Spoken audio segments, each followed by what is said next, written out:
আমাদের শরীফ ওসমান হাদি স্বাস্থ্য আপডেট নিয়ে কথা বলছিলাম। তার সর্বশেষ আপডেট অনুসারে তার নতুন করে সিটি স্ক্যান করা হয়েছে এবং সেই সিটি স্ক্যানে তার ব্রেনের যে ইস্কেমিয়াটা ছিল সেই ইস্কেমিয়াটা আমরা দেখেছি যে রয়ে গিয়েছে এবং ইস্কেমিয়াটা কিছুটা বেড়েছে। তার ব্রেনের যে আদার যে রিফ্লেক্স গুলো, পিউপিল বা অন্যান্য রিফ্লেক্স, সেই রিফ্লেক্স গুলো আগের মতোই রিফ্লেক্স পাওয়া যাচ্ছে না এবং তার হার্ট নরঅ্যাড্রেনালিন সাপোর্টে ফাংশন করছে, তার লাংস ভেন্টিলেশন সাপোর্টে কাজ করছে এবং তার কিডনি ইউরিন আউটপুটও আগের মতোই সাপোর্টের মাধ্যমে ইউরিন আউটপুট হচ্ছে এবং তার যে ব্রেনের মধ্যে একটা ছোট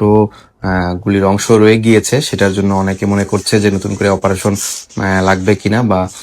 তার অপারেশন করার জন্য সিঙ্গাপুর থেকে ইউকেতে বা ইউএসএ তে নেওয়া হতে পারে কিনা এই ব্যাপারে একটা আলোচনা এসেছে। তবে আমরা বলতে চাই যে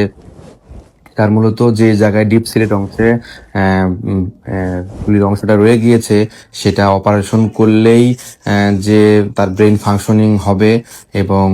তার নতুন করে ডেভেলপমেন্ট হবে, এটা আসলে এখনো বলা যায় না। তবে তার রিস্ক বেনিফিট যদি আমরা চিন্তা করি তাহলে দেখবো যে তার যে জার্নির যে ধকলটা সেটা সহ্য করার মতো তার বডি কন্ডিশন আছে কিনা সেটা বিবেচনায় নেবেন ডক্টররা এবং তার পরিবারের ইচ্ছার একটা প্রাধান্য আছে। তবে আমরা জানতে পেরেছি যে তার চিকিৎসাটা সিঙ্গাপুর জেনারেল হসপিটালে চলমান থাকবে এবং কনজারভেটিভ ম্যানেজমেন্টে চলবে। পরবর্তীতে প্রতিদিনই তার ইনভেস্টিগেশন গুলো করে তার রেগুলার ফলো আপ করা হবে এবং তার আসলে ফলো আপ দেওয়ার মতো বা প্রতিদিন আপডেট দেওয়ার মতো আসলে তেমন কিছু নেই, তার প্রোগ্রেস নেই, অবস্থা ক্রিটিক্যাল এবং স্ট্যাটিক আগের মতোই রয়েছে এবং আমরা সবাই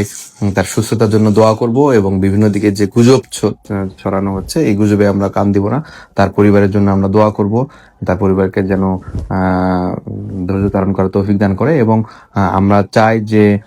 বাংলাদেশের যে চিকিৎসা প্রসিডিউর চলেছিল এবং তারই ধারাবাহিকতায় সিঙ্গাপুর জেনারেল হসপিটালে বেস্ট ট্রিটমেন্টটাই পাচ্ছে এবং